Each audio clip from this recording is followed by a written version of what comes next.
Ini negara kita telah hancur, undang-undang Islam telah diperkotak-katikkan, diperkosa. Membayar gaji yang besar dan lumayan tu sedap, tapi membayar gaji tu tak salah. Kadang-kadang orang agama tu yang mengaji agama tu lagi jauh daripada Tuhan, compare tu orang yang tak mengaji agama. After party. Dia kata, oh yeah. Tapi kalau kita campur dengan dia orang, kita pun pergi minum juga. Tak. Kita pun pergi dengan perempuan juga. Nah, Yang ni payah. Yang ni payah. Payah lah. I'm Muslim, we are not allowed to drink alcohol. Settle masalah. Saya tak mau masuk isu politik, minta maaf isu politik murahan. Relax bro. Assalamualaikum warahmatullahi wabarakatuh. Alhamdulillah. Wassalatu wassalamu ala rasulillah wa ala alihi wa sahbihi wa man wala amma ba'd. Kembali lagi dalam siri Relax Bro Podcast bersama dengan saya Dr. Fathul Bari. Dan saya Wan Agil Wan Hassan. Jangan lupa follow kami di semua platform media sosial kami. TikTok, Facebook, Instagram, Spotify dan juga YouTube untuk memastikan kelestarian Relax Bro Podcast, insya-Allah. InsyaAllah. Okey, Gil. Kita alhamdulillah pertama kita syukur kepada Allah Subhanahu Wa Taala sebab humanitarian pause. Ya. Gencatan senjata yang dipersetujui bersama oleh Hamas dan juga Israel dalam tempoh 4 hari plus lagi 2 hari. Lagi 2 hari. Hari ini kita dapat tahu lagi 2 hari. Mudah-mudahan bantuan-bantuan dapat masuk melalui pintu Rafah ataupun mana-mana pintu yang dibenarkan agar mereka di saudara-saudara kita di Gaza dapat dibantu, insya-Allah, mudah-mudahan. Dan itu saya punya harapan kalau boleh biarlah gencatan senjata ni berlaku sampai bila-bila berterusan. Kita Kita harap berhenti terus lah. I think enough is enough lah. Enough is enough lah. Dan I think rakan-rakan dan sahabat-sahabat kita dari Palestin ni perlukan masa untuk membangunkan semula Palestin. Ni belum cerita lagi kehilangan nyawa dan sebagainya untuk mereka bersedih dan sebagainya. Dia sebabnya okey, kalau semua tindakan kekejaman perang ni kita tak setuju. Betul? Semua kita tak setuju. Dan kejahatan yang dilakukan bukan pembunuhan semata-mata. Pembunuhan tu kira paling jahat dah. Jahat lah. Cuma antara perkara yang ni dia rosakkan jalan. Infrastruktur infrastruktur tu dia sengaja rosakkan. Bukan rosak kerana bom satu hal. Rosak kerana dia bawa kenderaan jentera berat dan rosakkan jalan dengan menggunakan jentera berat. Ini kejahatan yang melampau. Kita syukur perkara tersebut, alhamdulillah. Cumanya rentetan daripada itu isu yang hangat diperkatakan dalam tempoh 2-3 hari ni, minggu ni. Isu aman Palestin. Palestin.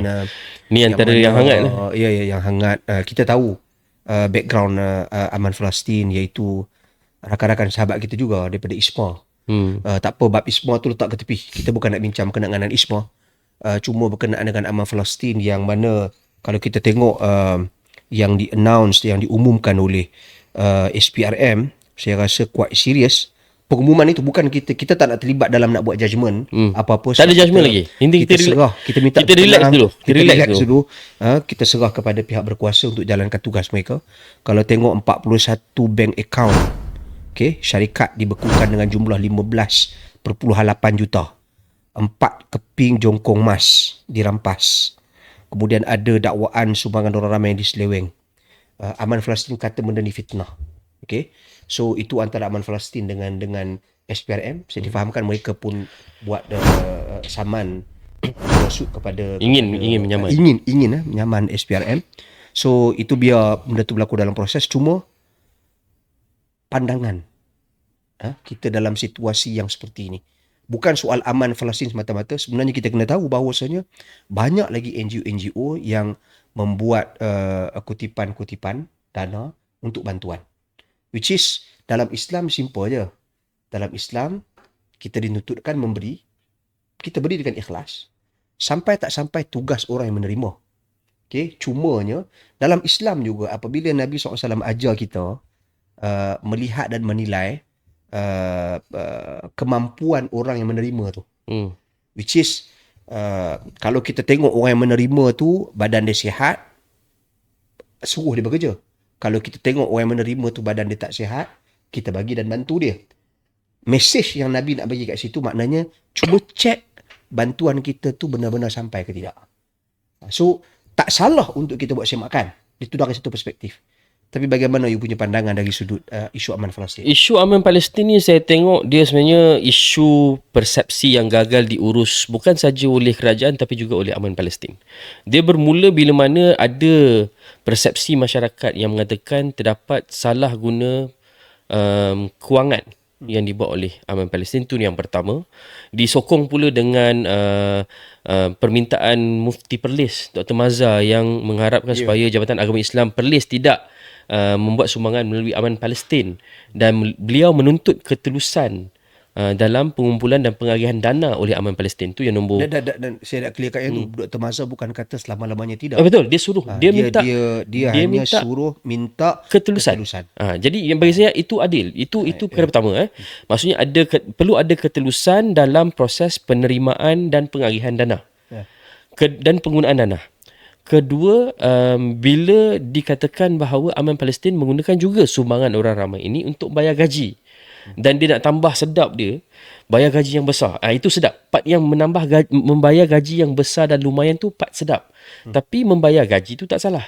Okay.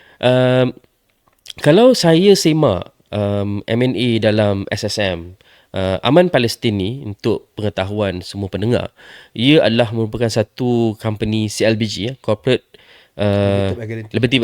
corporate limited by guarantee. Aman Palestin Berhad.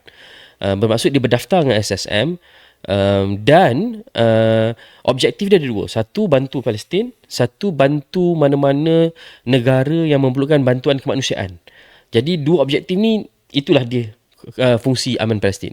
Ada juga dua perkara yang dituduh oleh orang ramai ataupun persepsi masyarakat yang mengatakan Aman Palestin ni bayar gaji yang lumayan kepada pekerja-pekerja Aman Palestin. Dalam M&A dibenarkan untuk Aman Palestin menggunakan sebahagian daripada dana tu, bukanlah separuh. Tak, tapi sebahagian daripada dana tu untuk menggajikan. Tapi benda tu tak di-highlight dalam jumlah percentage. Ya, berapa persen tu tak highlight. Ataupun adakah terdapat threshold? Maksudnya sampai berapa persen saja yang boleh digunakan daripada total jumlah sumbangan tu untuk membayar gaji. Dan kedua, M&A ni apa cerita? Dia sebenarnya kalau saya boleh rujuk sikit, dia ni umpama syarat-syarat yang perlu dipatuhi oleh Aman Palestin dalam menguruskan syarikat CLBG ni. Ya, dia punya do and don'ts dia. Apa terms yang boleh buat, terms and condition dia, apa yang boleh buat, apa tak boleh buat, apa fungsi, tanggungjawab. Ini semua ada dalam SSM. It's satu public document yang boleh dibeli oleh orang ramai jika nak buat semakan di SSM. Yang keduanya, Aman Palestin juga dibenarkan untuk invest duit-duit sumbangan ni untuk generate lebih banyak duit untuk memenuhi dua objektif utama tadi, ya. Jadi cuma yang dia tak boleh buat ialah untuk incorporate subsidiaries. Dia tak boleh buat anak-anak syarikat. Itu tak boleh. Itu tak boleh buat. Tapi dia dibenarkan untuk invest. Dibenarkan untuk invest. Katakanlah contoh 4 jongkong emas tadi. 4 jongkong emas untuk investment. Dia boleh buat. Dari sudut M&A tadi ni, boleh. Syarat dia tadi ni boleh kan? Boleh. Okay. Sebab bila SPRM keluarkan, dia kata dia pun membekukan akaun 41 akaun, lepas tu dia pun menjumpai jongkong emas. Cara dia cerita dalam surat khabar dia jumpa jongkong emas 4 ketul ni, seolah-olah menyimpan jongkong emas oleh Aman Palestin ni benda yang jahat. Jadi saya tak nak salahkan SPRM, saya tak nak salahkan Aman Palestin. Bagi saya dua-dua menjalankan tanggungjawab dan fungsi mereka. Cumanya sampai ke tahap SPRM ambil tindakan ni, saya sedikit bimbang. Sebab apa? Kalau ada isu salah guna dana kewangan, kenapa tak biar polis investigate under penal code? Saya bukan lawyer, tapi kalau ikut logik akalnya, dia jatuh bawah penal code. Dan bila SPRM masuk, satu akaun confirm terus kena beku. Maksudnya dana yang dikutip oleh Aman Palestin untuk disalurkan pada Palestin itu tak boleh disalurkan. Itu yang dia buat press conference malam, minta 3 hari, dalam tempoh 3 hari ni SPRM nyah bekukan akaun tu untuk mereka meneruskan usaha-usaha membantu Palestin.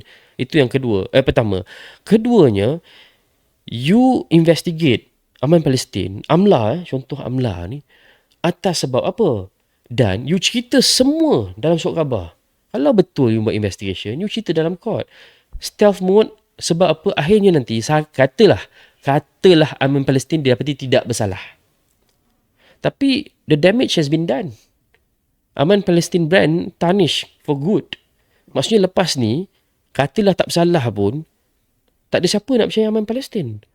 Saya tak cakap SPRM salah, tak. Tapi kaedah SPRM menguruskan siasatan dengan aman Palestin ni, dia dah jadi macam satu hebahan awam yang sangat sensasi yang menyebabkan semua orang jadi dah jatuh hukum dah aman Palestin ni salah. Mungkin SPRM dia bertindak atas asas sebagai satu peringatan kepada orang awam dalam nak memberi sebarang bantuan dan sumbangan, kena check dulu, dibimbangi, di scam. Okey, soal aman Palestin scam tak scam tu nombor dua. Itu nombor dua. Tapi mungkinkah tindakan SPRM tu, tak tahu, pada saya, dia buat tindakan macam tu, dia war-warkan. Sebenarnya bukan kes macam ni saja. Ada kes-kes lain yang SPRM bila dia buat tangkapan, dia akan keluarkan apa-apa hasil tangkapan dan sebagainya, walaupun belum didapati bersalah. Okey, itu saya lihat sebahagian daripada modus operandi SPRM, tujuan dia untuk, kalau orang Arab panggil tarhib. Tarhib ni untuk menakut-nakutkan. Untuk nak bagi orang kata, ada macam ni ya? Ada ke macam ni? Kes sekolah pun ada penipuan ke contohnya? Ustaz pun ada tipu ke? Cikgu pun ada tipu, pegawai kerajaan, orang-orang politik. So, dari satu perspektif boleh, pada saya lah. Tapi dari satu perspektif yang lain, perspektif kita, yang saya bimbang juga benda macam ni. Yang saya bimbang, orang stop bagi sumbangan. Bukan soal kepada aman Palestin dah. Pada semua. Kita bimbang juga. Betul. Dan untuk makluman, saya terlibat dengan gerak kerja misi bantuan. Okay? Walaupun kita buat collection peribadi, kita tak buat open, minta ramai-ramai orang kan. Sumbangan kawan-kawan, bagi seorang sikit dan kau ambil sikit, kita pergi. Kan? Tapi nak pergi buat kerja sumbangan ni tak senang. Betul, tu amanah. Susah, amanah. Okay? Dan amanah kita terima amanah orang, dan orang yang nak pergi bawa sumbangan, nak pergi beli barang, okay, nak bawa barang, nak cari barang, ini semua membabitkan tenaga, masa dan kos keuangan tau. Betul. Jadi kalau tidak ada daripada jumlah itu yang ditarik sedikit untuk bayar gaji, untuk bayar allowance, kos. Contoh, orang yang menyumbang, dia tentu nak tahu, sumbangan ni sampai ke tak? So nak kena tunjuk gambar. Betul. Okey, kemudian nak kena tunjuk pula ada banner. Sebenarnya walaupun banner tu sebenarnya tak perlu pun. Kos banner tu pemahal tapi terpaksa buat. Sebab apa? Sebab saat lagi kata mana pelekat kita. Ini boleh tipu ni kotak orang ni, dia mengaku. It's happen. Yep. So untuk nak menenangkan penyumbang-penyumbang, itulah yang dilakukan. Okey, cumanya saya rasa yang menjadi satu permasalahan adalah, saya tak pasti soal ketelusan, sejauh mana ketelusan itu, auditnya, reportnya. Okay? So ini pada saya tanggungjawab semua NGO supaya bebas daripada fitnah dan juga tuduhan tidak berasas. Jadi ambil benda ini sebagai satu pengajaran.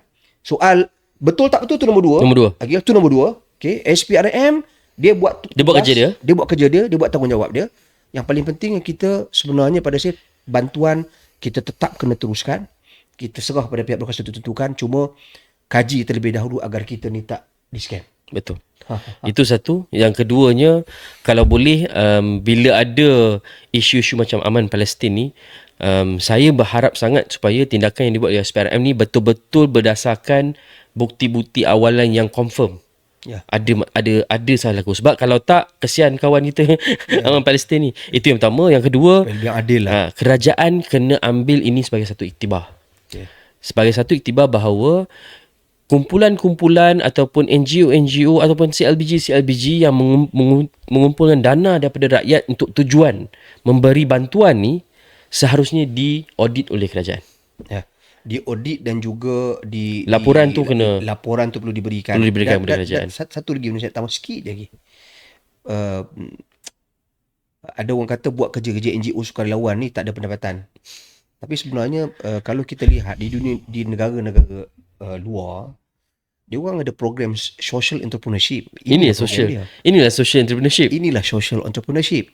Dia buat kerja sukarelawan, tapi dia ada sedikit pendapatan, sedikit margin untuk dia cover kos pengangkutan, kos logistik dia, masa dia, tenaga yang dia gunakan. Dia kalau nak faham social, makan minum dia kalau nak faham social entrepreneurship ni, untuk pendengar yang tak pernah dengar mungkin lah kan.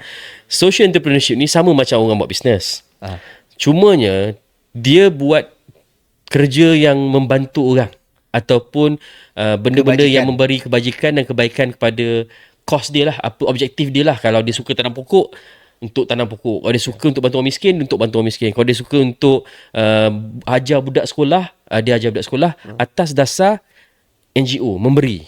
Tapi dalam masa yang sama, kalau kita setakat buat NGO je, tak ada gaji, you nak kena kerja. Jadi bila you nak kena pergi kerja, you tak boleh buat lah aktiviti-aktiviti NGO ni. Ya. You nak kena ada rumah, sekurang-kurangnya sewa rumah nak kena bayar, bil nak kena bayar, baju nak kena beli, makan nak kena beli. Jadi dekat situlah gaji ataupun pendapatan yang boleh dijana oleh mereka-mereka yang membuat social entrepreneur. Macam contoh Aman Palestin lah. Jadi benda-benda ni benda yang biasa di negara-negara barat. Di Malaysia pun sebenarnya bendanya bukanlah benda baru. Tapi orang tak perasan Orang sangat. tak perasan. Pemberi ni kadang-kadang Dia kadang-kadang orang kata bila buat NGO ni orang kaya je buat. Sebab orang kaya ni dia tak payah kerja, tak payah nak cari duit dah pasal duit dia Relax, banyak. pergi berjalan. Jadi NGO, benda-benda macam ni bukan orang kaya je buat. Orang yang tak kaya pun buat sebagai salah satu punca pendapatan dan dalam masa yang sama membuat benda-benda yang dia suka buat untuk bantu orang. Jadi kita harap kedua-dua pihak SPRM dan Aman Palestin boleh menyelesaikan isu ini dengan baik. Dan kalau boleh janganlah sampai dia bekukan dana yang diberikan untuk bantuan yang perlu disampaikan kepada Palestin. SPRM carilah jalan macam mana untuk memudahcarakan dana itu sampai. Mungkin boleh jadi caretaker of the fund. SPRM boleh jadi caretaker of the fund. Apa-apa peruntukan yang nak disalurkan mesti lalu SPRM dulu untuk kelulusan ke macam mana ke, buatlah. Saya carilah jalan sebab kita tahu yang penting rakan-rakan dan sahabat-sahabat kita di Palestin sebab sekarang ni tengah humanitarian crisis. amat memerlukan tengah ceasefire ni, Tengah ceasefire. jadi Right time kita untuk berhenti untuk ke topik seterusnya. Kita akan kembali selepas ini di podcast Relax Bro. Relax, bro.